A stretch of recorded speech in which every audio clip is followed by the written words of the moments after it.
Now, the Prince of Wales, he says his Earthshot prize this year, the finalists are the most exciting nominees ever. Yeah, that was in a video that he released where he also unveiled those who'd made the shortlist. And our royal correspondent, Cameron Walker, has been looking into it.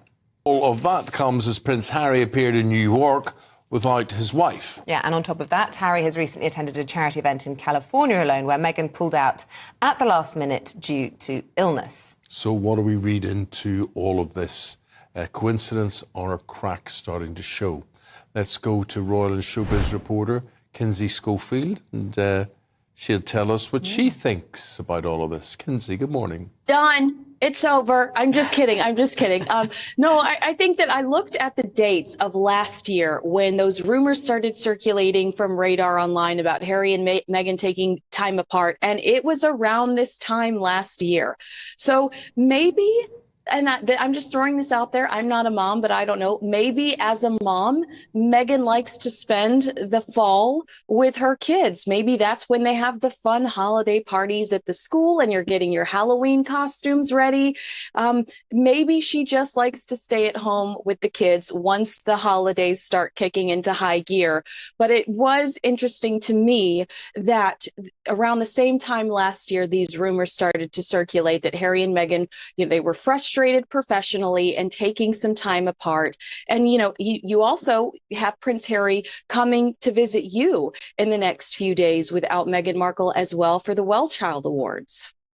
Yeah, and they did come together previously for those awards, didn't they? Famously when the late Queen died, and then they popped, I think, across to the Netherlands or something for the Invictus. So they're not always apart at this time of year, but who knows, as you say, it's perfectly normal for couples to work separately.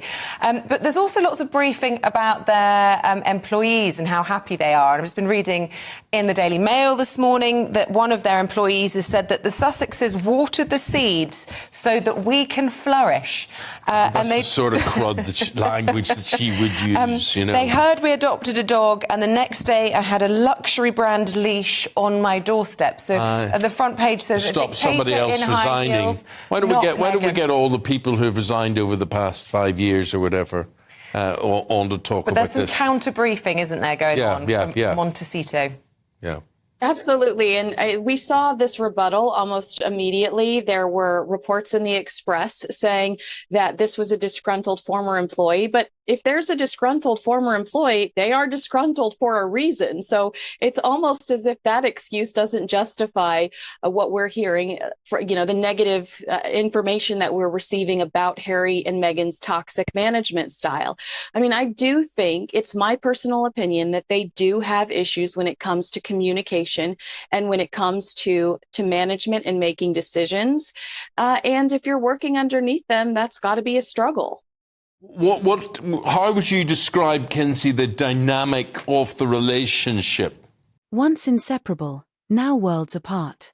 Prince Harry and Meghan Markle, the royal couple who redefined modern monarchy, are once again making headlines. As the Duke of Sussex embarks on solo travels, questions swirl about the couple's dynamic and what's really happening behind palace walls. Royal insiders confirm that Prince Harry's latest trip marks yet another instance of the Duke travelling without Meghan. Whether it's business, charity, or personal reflection, one thing stands out: Meghan's absence. For a couple who once claimed to face the world as a team, the distance is impossible to ignore. Meanwhile, Meghan remains silent, her focus reportedly shifting to her latest media projects and brand ventures in California. Supporters call it independence. Critics call it separation. Either way, this is a far cry from the united front the Sussexes once projected. Royal experts are divided. Some insist this is nothing more than a practical split in schedules, proof that the couple are managing independent identities. Others, however, warn it's a reflection of deeper cracks, the toll of fame, media pressure, and internal differences that have followed them since leaving royal life. Public opinion remains fierce. Social media buzzes with speculation. Has Harry found peace away from Meghan? Or is he simply seeking space in a marriage under pressure? For a couple once hailed as unstoppable, the silence between them now speaks louder than ever. Some see this as the next evolution in their relationship, two individuals carving separate paths that still align. Others fear the royal fairytale may be fading. Either way, the message is clear: Harry and Meghan's bond is being tested, not by the crown, but by the reality of who they've become. Love, ambition, and independence, the forces that once united them now seem to pull them in opposite directions. Whether this chapter marks renewal or reckoning, only time will reveal the truth behind the Sussex story.